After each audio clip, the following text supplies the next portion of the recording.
In its move away from synthetic products in favour of wool and natural fibres, Cavalier Bremworth has entered into a partnership with New Zealand Merino to launch long-term forward contracts with its ZQ grower community, as reported in this week's Farmers Weekly by Annette Scott. The partnership is set to deliver $5 million extra to New Zealand strong wool growers over the next 3 years. And joining us now to discuss this partnership is CEO for New Zealand Merino, John Brakenridge. Good evening, John. Good evening, Sarah. Can you please set the scene on how the current auction system is failing strong wool growers?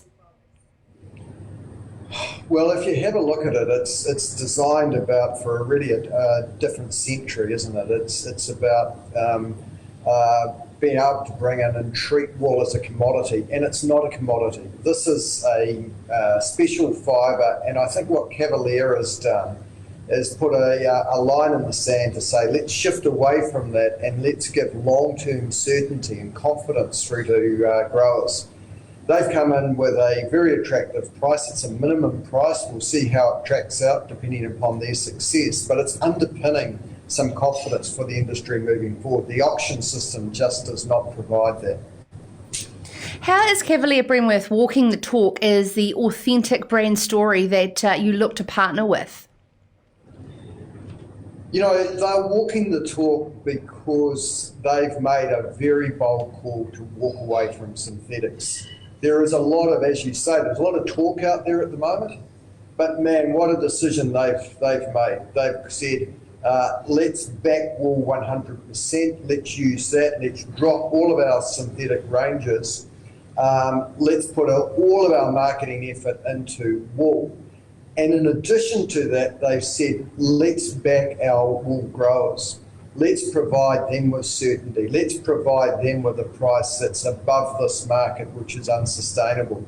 And let's actually connect with them and their story. I think the other component, Sarah, is that they're working with us around the ZQ accreditation, which of course is going into environmental and animal welfare standards. And I guess they're moving into what we might call a business that's going to be a natural activist, really pushing natural products, but really the champion of farming. Okay, so if I'm a strong wool grower now, extremely frustrated, what are some of those things I need to be starting to think about to get ZQ accredited and take up these supply contract opportunities? So if you're a strong wool farmer, I think the first thing is get some confidence. Have a look at that wool that's growing on the sheep and consider just how important it could be to your future revenue. This is the start of a move to actually bring back the revenues that are so important to your farming enterprise. The growers that work with us, you know, it's the same as our fine wool growers. It'll be strong wool growers who are then coming in, working with our area managers, coming in, establishing our ranges standards, how they apply, the importance that they are to the future consumer, and then just working through, and that will then be independently audited. But it's a way that you know, the best farmers are already applying their farming practices.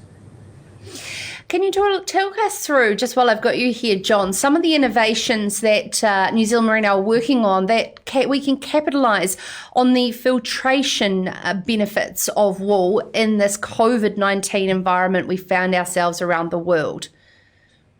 What a great question, because you know we're talking here about carpet, aren't we? But and carpet is really important. You think people are indoors, they're noticing they're indoors. They're noticing, you know, in a synthetic carpet within a house, they say that there's something like, if you lay synthetic carpet in your house, there's something like 22,000 plastic bags. Think about the microplastics that are coming off from that. Think about the off gas. And so there's so many characteristics of wool for the interiors. On the other side, isn't it great, you know, people have been innovating with wool masks. People are so much more conscious now in terms of their environment and the importance of natural products around them. So not only is it, as we say, in terms of carpets, rugs, interior textiles, what people wear, how they wear it, But there's new innovations happening too. And over the next month or so, we will be coming out with some of those. And I think some of them will absolutely blow you away in terms of some of the new innovative uses. And Sarah, it's like you're saying, the COVID environment, as bad and as negative as it is, has actually forced a whole lot of and amplified a whole lot of initiatives that were brewing away. So it could in fact be quite good for wool. And I also want to bring it back to wool and the marketing story around wool from an industry perspective. I mean, I know that with wool clothing and apparel, there was a lot of work done in that it's not just for warm conditions, and activewear was a great one to tell that story. When it comes to carpet, I've recently been a consumer of wool carpet to find I can buy it for the same price as synthetic. But then I've had friends say GJ Gardner Homes won't offer them any wool options in their carpet options. The ANZ Healthy Home Loans is an opportunity for wool carpets. What level is New Zealand Merino going to get on board to do that industry education with Cavalier? Well, I guess the first thing is, how have we allowed the situation to come about where we've got wool being treated as a second-rate product to synthetics? It is so superior. I heard on another channel the other day, someone was suggesting that synthetics are better. It's quite extraordinary. So in terms of what we need to do, in terms of the story, we've just got to really get those attributes and benefits out there and understood. Why someone would suggest that their proposition disallows synthetics, disallows wool, is beyond me. How are we going to get involved? Well, we're working with Cavalier on this, getting consumers to connect with it, being able to, you'll see here, I'm actually surrounded in a prototype workshop that we've been doing around with wool, so you can actually wheel in a wall colour and to put it beside your wall, make the consumer experience just so much better. If you've been out there buying wool or buying carpet, Sarah, you've probably walked into a store, you've had 1,000 samples put at you. It's not a one-dimensional purchase and saying, hey, it's just I'll buy that like a garment. You have to line it up with the wall colourings and all of those things. So the more we can integrate, the more we can understand the consumer's needs, then the more likely we are to be able to have her being fulfilled in purchasing her wool carpet.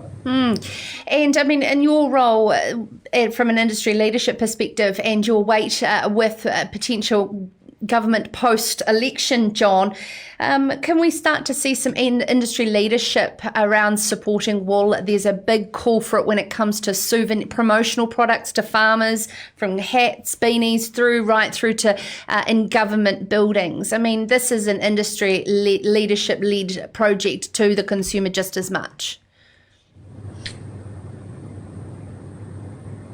Yes. There's just so much scope, so much opportunity for that. And I think it's already happening.